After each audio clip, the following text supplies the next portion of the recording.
देश के सबसे बड़े राजनीतिक विवाद में आज एक निर्णायक मोड़ आ गया है। राजनीतिक विवाद का नाम है बिहार में चल रहा SIR यानी special intensive revision, electoral rolls का, मतगणना का।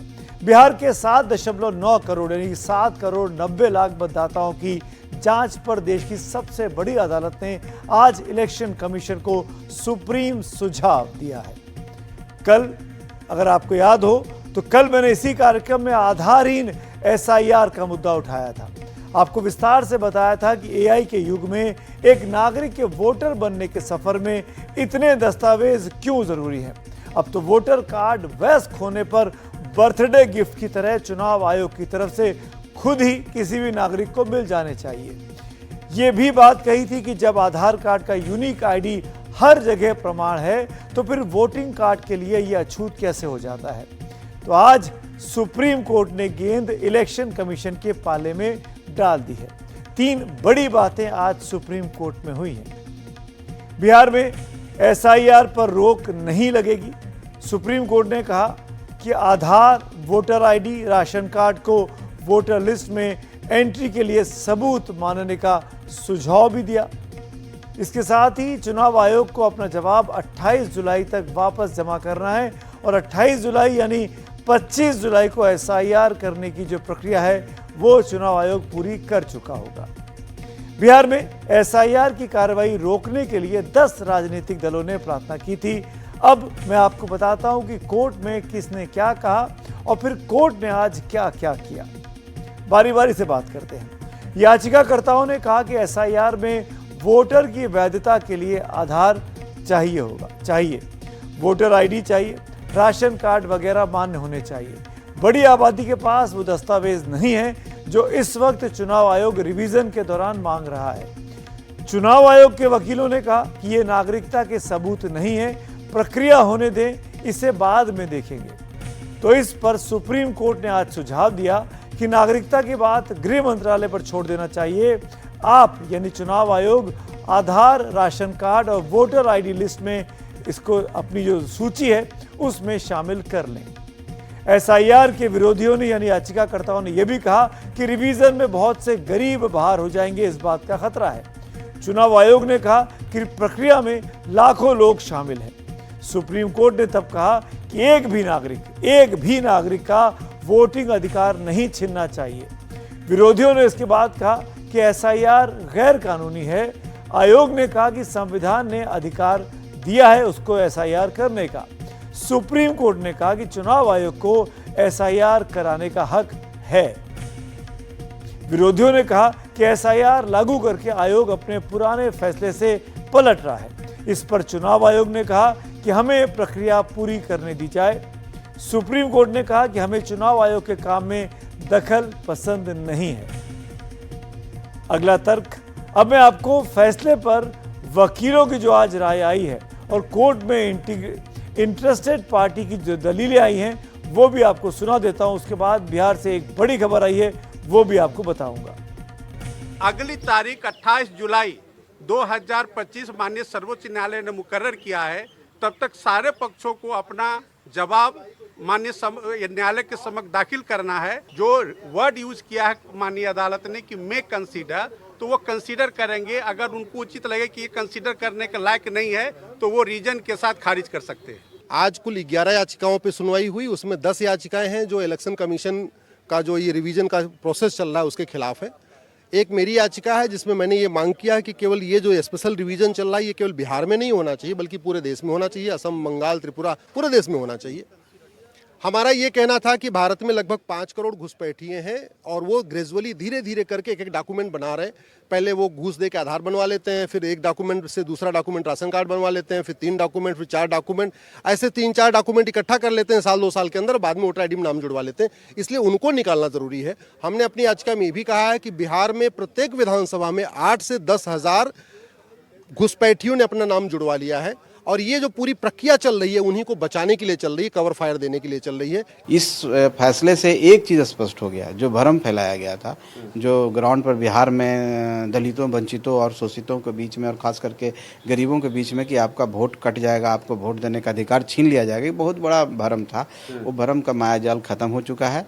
जनता को विश्वास हो जाएगा चुनाव आयोग की निष्पक्षता पर। मुझे बेहद खुशी है कि पहली ही हियरिंग में सुप्रीम कोर्ट ने कहा कि हाँ, ये सवाल वोट के हक का है, जो इस देश के सबसे बड़े सवालों में से है। सुप्रीम कोर्ट ने हियरिंग में शायद 10-20 बार चुनाव आयोग से बार बार पूछा कि भाई आप ये 11 सर्टिफिकेट कैसे कर सकते हो, जबकि आप आधार आपके अपने नियमों में लिखा हुआ है, एपिक कार्ड आपने खुद दिया है, राशन कार्ड हर व्यक्ति के पास है, इसको आप बाहर कैसे रख सकते हो। और मुझे तसल्ली है कि सुप्रीम कोर्ट ने सिर्फ ओरली नहीं कहा, अपने ऑर्डर में भी जिक्र किया, एक सुझाव के बतौर। हमेशा पहले मोहलत दी जाती है संवैधानिक संस्थाओं को कि देखो तुम सुधर जाओ, हम तुम्हें सुझाव दे रहे हैं, नहीं तो हमें कुछ करना पड़ेगा। तो सुप्रीम कोर्ट ने अपने ऑर्डर में दर्ज किया एक सुझाव के बतौर कि इन तीनों को शामिल कर लिया जाए। तो सुप्रीम कोर्ट ने आज एक ऐसा फैसला दिया कि जिसमें एसआईआर के मामले पे दोनों पक्षों को लग रहा है कि उनकी बात मान ली गई है। अब से थोड़ी देर पहले एक और बड़ी खबर बिहार से आई है। बिहार की राजधानी पटना से ये बड़ी खबर सामने आई है। वहां पर एक रेत कारोबारी की गोली मारकर देर शाम को हत्या कर दी गई। घटना पटना के पालीगंज इलाके की है। बालू कारोबारी रमाकांत यादव के ऊपर ताबड़तोड़ गोलीबारी की गई, जिससे उनकी मौके पर ही मौत हो गई। रमाकांत यादव के विरुद्ध पहले से ही हत्या, ट्रेन डकैती, पुलिस से हथियार की लूट जैसे संगीन मामले दर्ज थे। बताया जा रहा है कि रमाकांत यादव शाम को अपने घर के बाहर बगीचे में टहल रहे थे, तभी कुछ लोग आए और उनके ऊपर अंधाधुंध गोलियां चलानी शुरू कर दी। गोलियां लगते ही रमाकांत जमीन पर गिर गए। उन्हें बाद में बिहटा के एक अस्पताल में ले जाया गया, लेकिन डॉक्टरों ने रमाकांत को तब मृत घोषित कर दिया। इसी के साथ बिहार में 6 दिनों के अंदर 15 लोगों की हत्या हो चुकी है। और आपको याद दिलाएं तो आज जैसे पालीगंज में बालू व्यवसायी की हत्या हुई, पूर्णिया में डायन के आरोप में 5 लोगों की हत्या हुई थी इसी हफ्ते की शुरुआत में। पटना में उद्योगपति खेमका की हत्या हुई थी।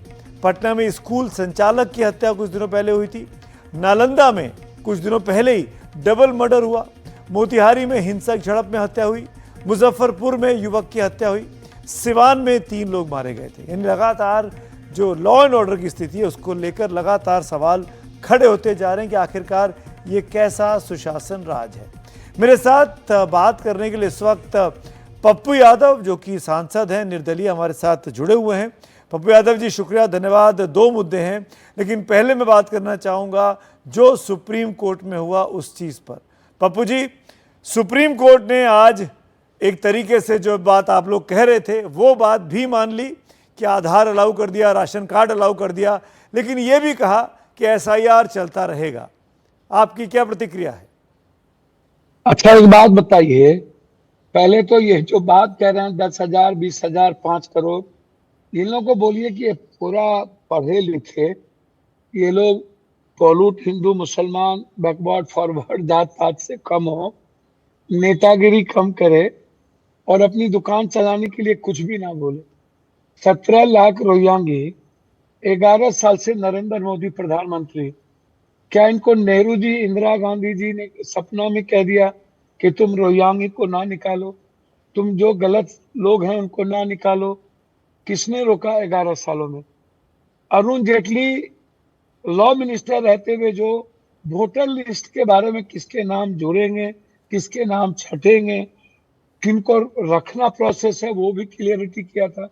वो भी ये नहीं पढ़ते हैं, उनको भी ये पढ़ना चाहिए, इन्हीं के नेता थे। दूसरी बात, 6 महीना पहले वोटर लिस्ट क्लियर हो गया, बन गया, काफी पैसे खर्च हुए, जिनको निकालना था नाम निकाले गए, जिनका गलत था उसको हटाए गए, जिनको जोड़ना था जोड़े गए। आजादी के बाद पर पप्पू जी, इसके बावजूद भी एसआईआर पर रोक नहीं लगी ना। एसआईआर तो होगा, हो रहा है। तो सुनिए, मैं वो नहीं कह रहा हूं, मैं कह रहा हूं कि इनकी मंशा 6 महीना पहले इन्होंने एक नया वोटर लिस्ट बनाया। पप्पू जी ये बात अब हर पुरानी साल- हो गई। मैं आज सुप्रीम मेरी कोर्ट बात- के मेरी बात भी तो सुनिए, सुप्रीम कोर्ट ने साफ सुनिए कर ना, दिया सुनिए। कि चुनाव आयोग को ये अधिकार है कि वो एसआईआर करा सकता है। एसआईआर देखिए ना। पर रोक लगाने की मांग जो आप कर रहे थे वो नहीं सुनी गई। नहीं, मेरी बात तो सुनिए। चुनाव आयोग को एक बात की जानकारी नहीं है कि 73% हम बाढ़ से प्रभावित हैं, और 6 महीना आप पैसे खर्च करके आपने वोटर लिस्ट बनाया। हमारे यहाँ बाढ़ आ चुका है, 3 महीने बाद चुनाव है, तो आप चुनाव को टाल दीजिए और एक जज को आप प्रतिनियुक्त कर दीजिए। और आप खुद कह रहे हैं कि किसी के अधिकार को नहीं छीना जा सकता, और आप 11-11 कैसे कर सकते हैं? आप खुद कह रहे हैं आधार तो कार्ड जो इनका आपने तीनों पूरा का सवालों के पूरा जवाब में जो बात कही पप्पू जी, वो ये कि एसआईआर की प्रक्रिया जो जारी रहेगी, जो फैसला सुप्रीम कोर्ट का है उससे आप खुश नहीं हैं। बोलिए ना आप साफ नहीं, साफ। नहीं, आप एक बात समझिए। आप यदि सुप्रीम कोर्ट का हम बहुत रेस्पेक्ट करते, एक ही कोर्ट तो बची है जो न्याय प्रक्रिया में। मैंने ये नहीं कहा कि आप सरलता रेस्पेक्ट के- नहीं करते, मैंने कहा कि आप इस फैसला क्यों आपके पक्ष में नहीं आया तो आप खुश नहीं हैं। कैसे मेरे पक्ष में नहीं है?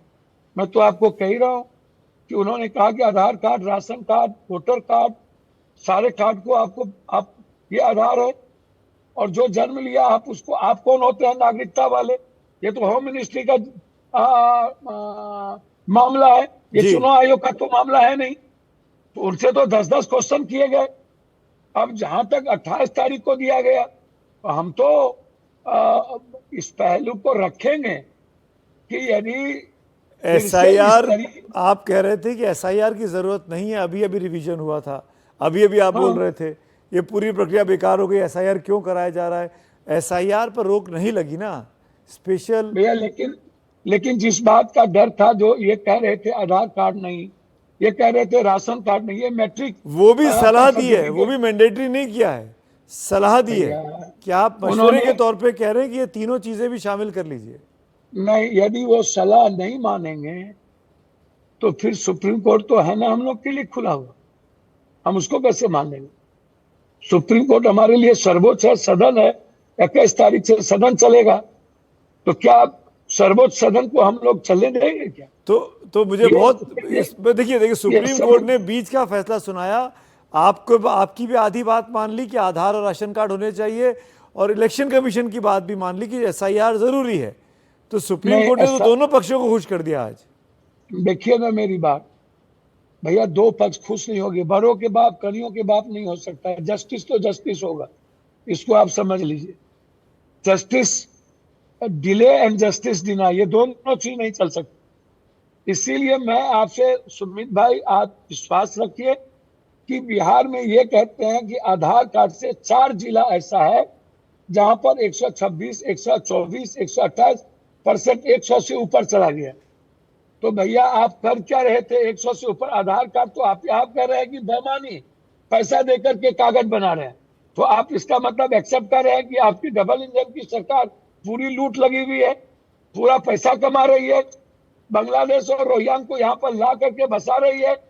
सरकार तो आपकी है, 16 सालों से आप बिहार में हैं, आप केंद्र में 11 सालों से हैं, तो आपको चुल्लू भर पानी में डूब के मर जाना चाहिए।